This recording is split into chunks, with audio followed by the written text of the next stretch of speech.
Hello and I welcome you all on keystone classes. तो आज हम करने वाले हैं अपने दो जो हमारे बचे हुए 10 क्वेश्चन थे पहले पार्ट के। कौन से पेपर के? 2022 में जो जेएसए का पेपर हुआ था हमारा, अभी रिसेंट वाला सबसे लास्ट वही हुआ था। उसमें पहले 10 क्वेश्चन हमने देख लिए थे। अब नेक्स्ट 10 क्वेश्चन देखेंगे। इसके बाद हम 20 क्वेश्चन की सीरीज पे चलेंगे। 20 क्वेश्चन करा करेंगे। आज बस मैं पहले इसे कंप्लीट करा दूं, ठीक है। तो पहला क्वेश्चन देख लेते हैं। पहला क्वेश्चन है हमारा, who discovered the year in the year 1817 that the relative atomic mass of the middle element का रिलेटिव एटॉमिक मास जो है वो ट्राइड के त्रिक त्रिक कहते हैं हिंदी में, was close to the average of the relative atomic mass of the two other. यानी कि ये कहना चाह रहा है कि अगर दो एटॉमिक वो है, दो हमारे पास तत्व हैं, इनका जो रिलेटिव एटॉमिक मास है वो लगभग इसके बराबर होगा। तो ये हमारा त्रिक का नियम था। त्रिक का नियम किसका था? हमारा डोबेर एनर्जी का था। ऑप्शन नंबर ए यहाँ पे सही हो जाएगा, ठीक है। अब डोबेर एनर्जी के बारे में और बातें जान लेते हैं। ये जो थे वो जर्मन वैज्ञानिक थे, जर्मन वैज्ञानिक थे, ठीक है। जर्मन वैज्ञानिक थे और इन्होंने त्रिक का दिया था नियम। डोबेराइनर के त्रिक कहते हैं, डोबेराइनर के त्रिक, ठीक है। उसी के नियम के बारे में यहाँ पे बात कर रहा है, ठीक है। डायरेक्ट ये भी क्वेश्चन आ सकता है कि त्रिक का नियम किसने दिया था? वो डोबेराइनर ने दिया था। ये डोबेराइनर ने कौन सा नियम दिया था? वो त्रिक का नियम दिया था, ठीक है। इस तरीके का भी क्वेश्चन आता है, ठीक है। सबसे पहले वैज्ञानिक थे जिन्होंने जो एटॉमिक मास है उसको बढ़ते हुए क्रम में लगाया था, यानी कि आरोही क्रम में नहीं, सबसे पहले नहीं थे। इन्होंने आरोही क्रम में लगाया था, बढ़ते हुए क्रम में, लेकिन पहले नहीं थे। पहले कौन थे? पहले हमारे थे, जहां तक मुझे याद है, न्यूलैंड। आरोही क्रम में लगाने वाले सबसे पहले वैज्ञानिक, आरोही क्रम में परमाणु द्रव्यमान को,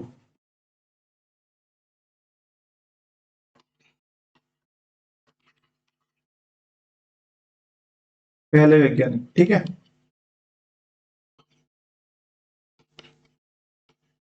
और यहाँ पे क्या है हमारे ऑप्शन नंबर बी जो है, चैनकोर्टिस। इन्होंने, इनके बारे में कोई खास है नहीं, ठीक है। तो अब न्यू इनकी थ्योरी जब त्रिक की थी डोबेराइनर की, तो न्यूलैंड की थ्योरी जो थी वो अष्टक की थी, अष्टक यानी कि ऑक्टेव की। इन्होंने 8 तत्वों का एक ग्रुप बनाया था, ठीक है। अष्टक कहते हैं हिंदी में, हिंदी में और इंग्लिश में कहते हैं ऑक्टेव्स, ठीक है। ऑक्टेव्स का नियम जो था वो न्यूलैंड ने दिया था और ये ब्रिटिश वैज्ञानिक थे। इन सबका योगदान आधुनिक आवर्त सारणी में है। पहले इन्होंने त्रिक दिए, फिर इन्होंने सबसे पहले इन्होंने अष्टक दिए, फिर इन्होंने त्रिक दिए, दोनों फेल हो गए। उसके बाद मेंडलीव ने अपनी सारणी दी, जिसके ऊपर हमारी आधुनिक आवर्त सारणी है, ठीक है।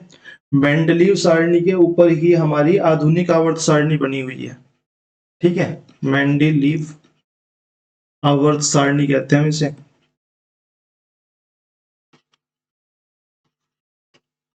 मेंडलीव आधुनिक आवर्त सारणी, इसके अंदर इन्होंने 63 तत्वों को जगह दी थी, ठीक है। 63 एलिमेंट्स थे और इन्हें मैनेज करा था। उसी के उस पे हमने आज की आधुनिक आवर्त सारणी बनाई है, क्योंकि इन्होंने इन्होंने कह दिया था इन ऑक्टेव्स के बाहर कुछ नहीं, इन्होंने कह दिया था इन त्रिक्स के बाहर कुछ नहीं। मेंडलीव ने अपने एलिमेंट सारणी में जगह छोड़ी थी बाकी एलिमेंट्स के लिए, जिससे आधुनिक आवर्त सारणी का निर्माण हो पाया, ठीक है। अब इनकी जो आवर्त सारणी थी उस पे जो क्वेश्चन बनते हैं, मैं उनमें से एक दो क्वेश्चन आपको बताया। तो मेंडलीव वैसे रूसी वैज्ञानिक थे, साथ के साथ अपने नोट्स बनाते चलना। इनकी जो इनकी मेंडलीव सारणी से जो सबसे बेसिक क्वेश्चन आता है वो ये क्वेश्चन है कि इनकी आवर्त सारणी में 2 पिलर्स थे। एक तो ये वर्टिकल पिलर्स थे, ठीक है, और एक ये हॉरिजॉन्टल पिलर्स थे, ठीक है। एक ये हॉरिजॉन्टल पिलर्स थे, ठीक है। अब इनके जो वर्टिकल पिलर्स थे हम उन्हें समूह कहते हैं, ठीक है। ये क्वेश्चन आता है कि वर्टिकल पिलर्स का नाम क्या? समूह। और हॉरिजॉन्टल पिलर्स का नाम क्या है? हमारा आवर्त। मैंने हिंदी में भी लिखवाया था, हॉरिजॉन्टल को हम कहते हैं क्षैतिज, क्षैतिक, क्षैतिज, क्षैतिज बोलेंगे, है ना, ठीक है। और वर्टिकल को हम कहते हैं ऊर्ध्वाधर, या खड़े हुए पिलर्स, ठीक है। ऊर्ध्वाधर पिलर का नाम जो था वो समूह कहा गया उन्हें, और इनको क्षैतिज कहा गया, ठीक है। और आगे क्वेश्चन आएगा खैर वो वाला, ठीक है। तो अगले क्वेश्चन की तरफ चलते हैं। इस क्वेश्चन में इतना ही बहुत है। What is the function of microvilli? Microvilli, what is the function of microvilli? Food absorption in small intestine. ये हमारा बायो का क्वेश्चन है। इसके बारे में हम कभी जब बायो का पूरा टॉपिक आएगा उसमें पूरे चैप्टर में देखेंगे, ठीक है। इसको चैप्टर में ही देखना, ठीक है, वरना ऐसे समझ में आएगा नहीं। उसके लिए ग्राफ वगैरह चाहिए मेरे को, ठीक है। तो क्वेश्चन नंबर 13 की तरफ को चलते हैं। निम्नलिखित में से कौन सा ज्वालामुखी भारत में है? भारत में सिर्फ एक ही ज्वालामुखी है, वो बैरन आइलैंड्स पे है, जो अंडमान सागर में है, ठीक है, जो कि अंडमान सागर में है। एकमात्र सक्रिय ज्वालामुखी जो भारत का है वो अंडमान सागर में बैरन द्वीप पे है, ठीक है, और एकमात्र सक्रिय,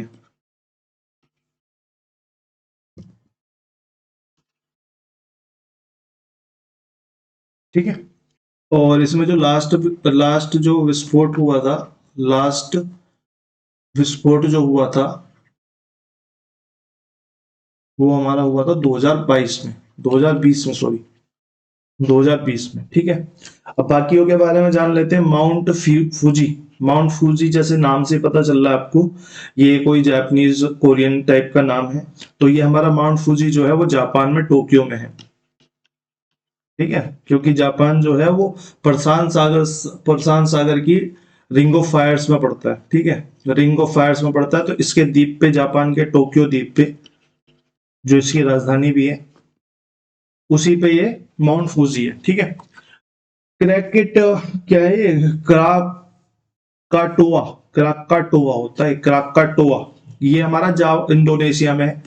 ये भी हमारा प्रशांत महासागर के रिंग्स ऑफ फायर में पड़ता है, इंडोनेशिया में। और जावा और सुमात्रा द्वीप के बीच में कहीं पे पड़ता है, ठीक है, ठीक है। और हमारा क्या बचा? Mount Etna. माउंट एटना जो है हमारा वो है इटली में।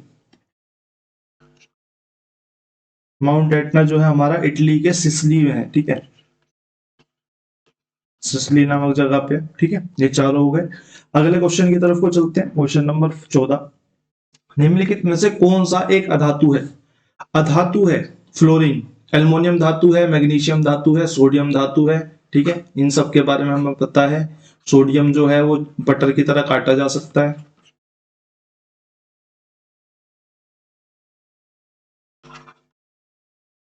काटा जा सकता है, मतलब बहुत ही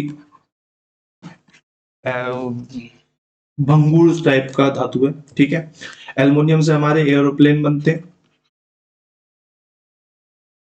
एरोप्लेन के निर्माण में एल्युमिनियम काम करता है हमारा, ठीक है। और मरकरी से तो इसकी दुश्मनी है, मरकरी से इसकी दुश्मनी है। मरकरी को प्लेन में ले जाने के लिए इसलिए मना कराया था क्योंकि मरकरी जैसे ही एल्युमिनियम पे पड़ेगा वो इसको पूरी तरीके से डिके कर देगा, ठीक है। ये मरकरी एल्युमिनियम को अपने अंदर पूरी तरीके से डिके कर लेता है, ठीक है। फ्लोरीन की बात कर लेते हैं। फ्लोरीन जो है वो हमारी क्या है? वो हमारी हेलोजन है, ठीक है, अधातु है, वो हेलोजन है। अब हमें हेलोजन के बारे में पता होना चाहिए। हमारी हेलोजन क्या होती है, मैं यहाँ पे लिखता हूँ, ठीक है। हेलोजन जो है हमारी, हमने अभी बताया था ना समूह होते हैं, तो वो समूह 17 का हिस्सा है। समूह एक टाइप के ही ग्रुप्स को कहते हैं। समूह 17 का हिस्सा हेलोजन है।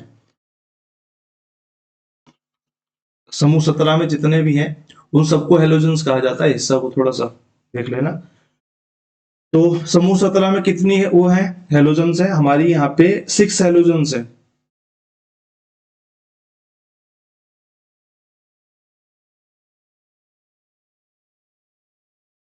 ठीक है।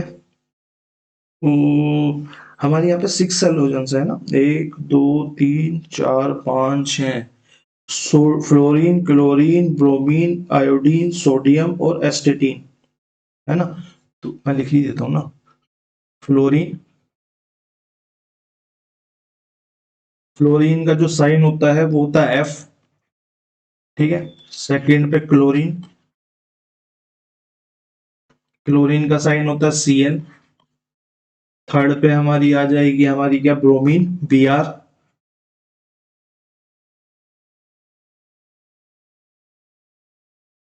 और फोर्थ पे हमारी आ जाएगी क्या, आयोडीन।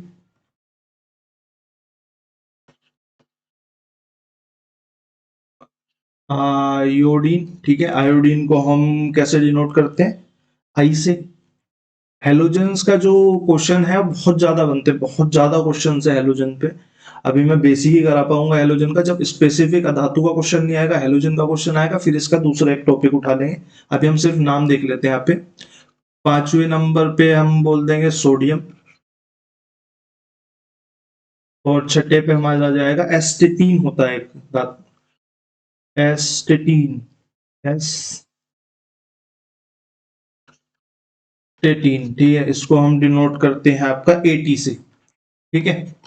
और एक नोट करने की बात यह है कि इनकी जो आउटर शेल होती है, आउटर शेल में इलेक्ट्रॉन की जो संख्या होती है वो होती है हमारी, ये भी क्वेश्चन आता है, इलेक्ट्रॉन 7 होते हैं आउटर शेल में, ठीक है। और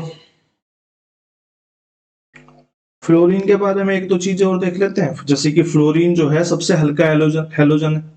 ये हेलोजन ग्रुप में आता है, समूह 17 में आता है, सबसे हल्का हेलोजन है।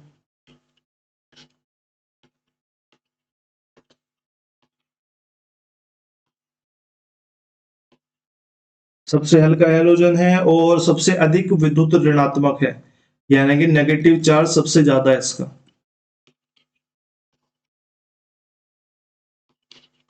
सबसे ज्यादा नेगेटिव चार्ज जो है वो हमारा हेलोजन में है, ठीक है। और अगर मैं इसकी प्रकृति की बात करूं तो ये एसिडिक और हमारा क्या होता है, बेस टाइप की धातु है, ठीक है। ये बेस टाइप की धातु है, धातु यानी कि मेटल, क्या बोलेंगे, बेस टाइप ऑफ एलिमेंट। तो ये बेस टाइप का एलिमेंट है, ठीक है। और क्या बोल सकते हैं, और ये शरीर में भी बहुत काम आता है, कभी कभी थोड़ा थोड़ा आ जाता है, ठीक है। बाकी तो इसमें कुछ है नहीं। 15 नंबर क्वेश्चन की तरफ को चलते हैं। 15 नंबर क्वेश्चन हमारा क्या कह रहा है, निम्नलिखित में से कौन सा काल का विदादीन घराने का है। मैंने पहले ही बोला था यहाँ पे स्टैटिक के क्वेश्चंस कवर नहीं होने वाले, मैं वीडियोस बना के डाल दूंगा, लेकिन मैं करा देता हूँ, मुझे बहुत सारे छोड़ने पड़ जाएंगे सब, ठीक है। निम्नलिखित में से कौन काल का विदादीन घरा, एक तो जगह की कमी पड़ती है, मैं पीपीटी अरेंज करके करना स्टार्ट करूंगा इसे भी। तो काल का विदादीन घराने से संबंधित है पंडित बिरजू महाराज को, ऑप्शन नंबर डी हमारा। अब पंडित बिरजू महाराज क्या थे, पंडित बिरजू महाराज के बारे में हमें पता होना क्या चाहिए कि ये एक नर्तक भी हैं, संगीतकार भी हैं और गायक भी हैं। नर्तक भी हैं, संगीतकार भी हैं और गायक भी हैं, ठीक है। और क्या पता होना चाहिए, और एक नर्तक किसके हैं, नर्तक हमारे हैं कथक के, नर्तक हमारे हैं ये कथक के, ठीक है। इसी घराने से आते हैं हमारे शंभू महाराज, इसी घराने से शंभू महाराज आते हैं, ठीक है। इसी घराने से लच्छू महाराज आते हैं, और शंभू महाराज जो है इनके पिता हैं, ठीक है। इनके पिता भी हैं और इनके वो क्या बोलते हैं उसे, गुरु भी हैं, पिता और गुरु दोनों है शंभू महाराज, ठीक है। और एक आते हैं लच्छू महाराज, ये भी क्वेश्चन आता है,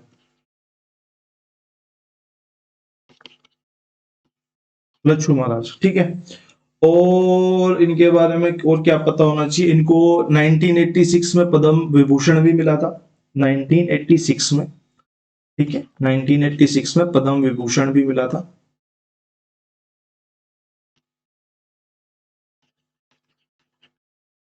ये क्वेश्चन तो रिसेंट में आया भी था, 1986 में किसे पद्म विभूषण मिला था, किस कथक डांसर को पद्म विभूषण मिला था, तो पंडित बिरजू महाराज को।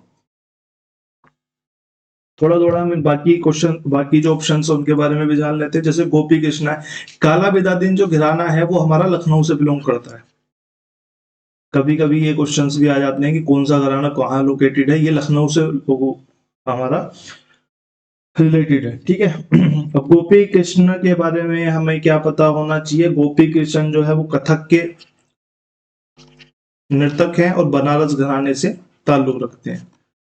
बनारस घराना यानी कि बनारस से ही ये घराना है, ठीक है।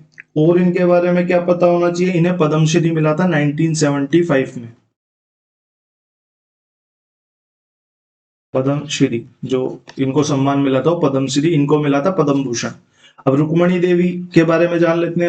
हम मृणाली साराभाई, ये बहुत अच्छी डांसर है, ठीक है। ये पहले रुक्मणी देवी के बारे में जान लेते हैं। रुक्मणी देवी जो है वो भरतनाट्यम की डांसर है, और इन्हें 1956 में हमारा पद्म भूषण मिला था, ठीक है। इन्हें पद्मश्री मिला था, इन्हें पद्म भूषण मिला था, इन्हें पद्म भूषण मिला था, ठीक है। अब इनके बारे में हम यहाँ जान लेते हैं थोड़ा सा। मृणाली विक्रम साराभाई, इनका पूरा नाम जो है मृणाली विक्रम साराभाई, ठीक है। रुक्मणी देवी के बारे में, ठीक है, पद्म भूषण। एक चीज और रुक्मणी देवी के बारे में लिख लेते हैं, ये राज्यसभा में नामित होने वाली पहली महिला थी, राज्यसभा में नामित पहली महिला।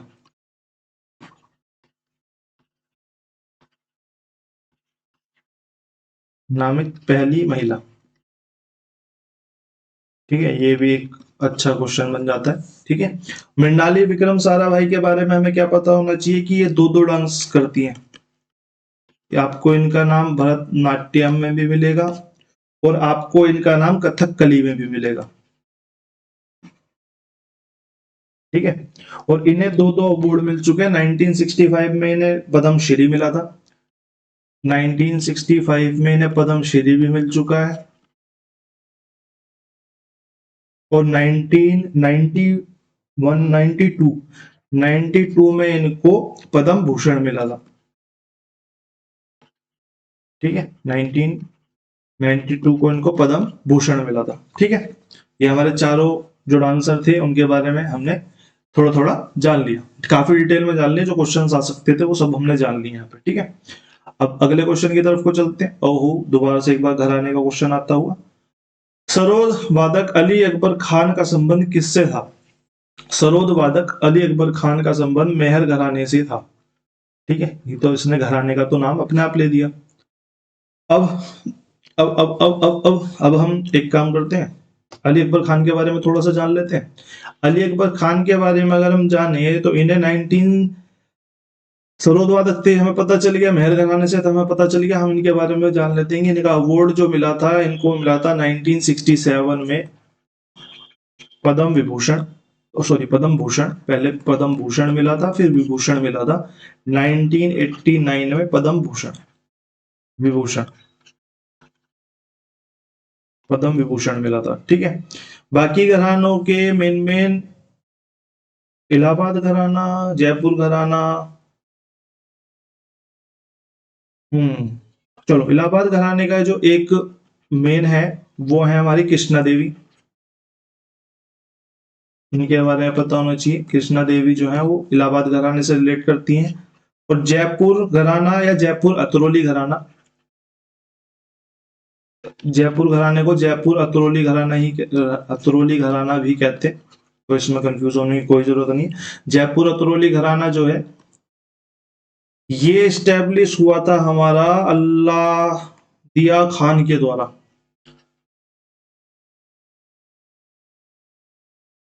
यानी कि अल्लादिया खान इसमें वो है, इसी के फाउंडर्स में। तो इस अल्लादिया खान जयपुर अलाउद्दीन अतरौली घराना से रिलेटेड हो गए। अल्लादिया खान के द्वारा 19वीं सदी में, मतलब 1920s के आसपास कहीं इनका हुआ था, ठीक है। अब अगले क्वेश्चन की तरफ को चलते हैं सीधा। अगला क्वेश्चन हमारा क्या कह रहा है? अगला क्वेश्चन हमारा आ गया विटामिन के ऊपर, ठीक है। तो पहले हम एक एक करके सारे विटामिन जितने भी इसमें दिए हुए हैं उन्हें देख लेते हैं, ठीक है। हमारा जो सबसे पहला विटामिन दिया हुआ है इसमें विटामिन बी। विटामिन बी में बहुत सारे कॉम्प्लेक्स आते हैं, विटामिन बी में तो बहुत सारे कॉम्प्लेक्स आते हैं, ठीक है। अब ये विटामिन बी जो है हमारे पेट के लिए बहुत अच्छा होता है, मेटाबॉलिज्म के लिए। B1 से लेके B12 तक इसमें आते हैं, ठीक है। ये भी किसमें मिलता है? ये हमारा सोयाबीन और केले में बहुत ज्यादा मिलता है। ठीक है, ये हमारा जो है वो सोयाबीन और केले में बहुत ज्यादा मिलता है। और हमें विटामिन बी के बारे में क्या पता होना चाहिए, और हमें विटामिन बी के बारे में पता क्या होना चाहिए कि ये जो है हमारा रेड ब्लड सेल्स के निर्माण में बहुत ज्यादा, आरबीसी के निर्माण में बहुत ज्यादा जरूरी है। आरबीसी के निर्माण के लिए हमारे पास ये होना ही होना चाहिए। ठीक है, और एक हमारा इसमें जो कंपोनेंट आता है वो आता है हमारा बी 12। बी 12 साइंटिफिक नेम, अगर मैं बी 12 की बात करूं तो बी 12 का साइंटिफिक नेम होता है साइनोकोबालिज्म को, साइनोको साइनोकोबाल्ट बोलते हैं हिंदी में। ठीक है, साइनोकोबाल्ट बोलते हैं। बी 12 की अगर मैं बात करूं तो बी 12 बहुत ज्यादा पेपर्स में आता है, तो बी 12 को हम बोलते हैं हमारा कोबालमिन, कोबालमिन कोबालमिन बोलते हैं। मतलब एक सेकंड मेरे को देना, साइनोकोबालमिन बोलते हैं। ठीक है, साइनोकोबालमिन। नो, वो इनके नाम थोड़े से साइंटिफिक वाले, मैं आर्ट्स के बैकग्राउंड का हूं तो मेरे को साइंस के नाम पढ़ने में दिक्कत होती है। लिखा हुआ तो मेरे को भी अच्छे से दिखाई देता है, साइनो कोबालमिन। अब इसका नाम जो पड़ता है क्योंकि इसमें कोबाल्ट धातु होती है, तो ये क्वेश्चन आता है कि बी 12 कौन सा ऐसा प्रोटीन है, विटामिन है जिसके अंदर कोबाल्ट धातु पाई जाती है, वो होता है हमारा बी 12, साइनोकोबालमिन। ठीक है, साइनोकोबालमिन और साइनोकोबालमिन। और अगर हम और आगे बात करें बी 12 की, रेड ब्लड सेल्स, तो इतना ही बहुत है बी 12 के बारे में मेन जानना था हमें। विटामिन सी की हम बात करें तो ये हमारा खट्टी चीजों में मिलता है। हमारा नींबू हुआ, हमारा संतरा हुआ, जितनी भी खट्टी चीजें उनमें हमारा ये मिलता है। और मिर्च ब्रोकली में मिलता है, और इसका नाम जो है हमारा है एस्कोर्बिक एसिड, एस्कोर्बिक एसिड। ठीक है, इसका नाम हमारा है एस्कोर्बिक एसिड। और और फिर हम चलते हैं विटामिन ए की तरफ। विटामिन ए जो है हमारा बहुत मेन है, क्योंकि हमारी ये आंखें आंखें हुआ, ग्रोथ हुआ, सेल डिवीजन हुआ, रिप्रोडक्शन हुआ, ये बहुत जगह काम आता है। ठीक है, विटामिन ए को हम बोलते हैं रेटिनॉल, इंग्लिश में भी रेटिनॉल ही बोलते हैं, और रेटिनॉल अम्ल इसे बोला जाता है एक्चुअल में। ठीक है, रेटिनॉल, तो इसका जो मेन काम है वो विजन, ये बहुत जगह काम आता है, विजन में, ग्रोथ में, शरीर की वृद्धि में, रिप्रोडक्शन में, सेल डिवीजन में, इसका बहुत ज्यादा काम है। ठीक है, ये इसके मेन फंक्शंस हैं विटामिन के। और अगर मैं बात करूं तो इसमें एंटीऑक्सीडेंट प्रॉपर्टीज भी पाई जाती है, एंटीऑक्सीडेंट प्रॉपर्टीज, एंटीऑक्सीडेंट प्रॉपर्टीज पाई जाती है। इम्यूनिटी में ये बहुत कारगर होता है। विटामिन सी तो अभी आपका कोरोना के टाइम पे भी चल रहा था, खट्टी चीजों में पाया जाता है, तो ये भी इम्यूनिटी में काम आता है। इसके जो स्रोत होते हैं वो पत्तेदार सब्जियां हो गई,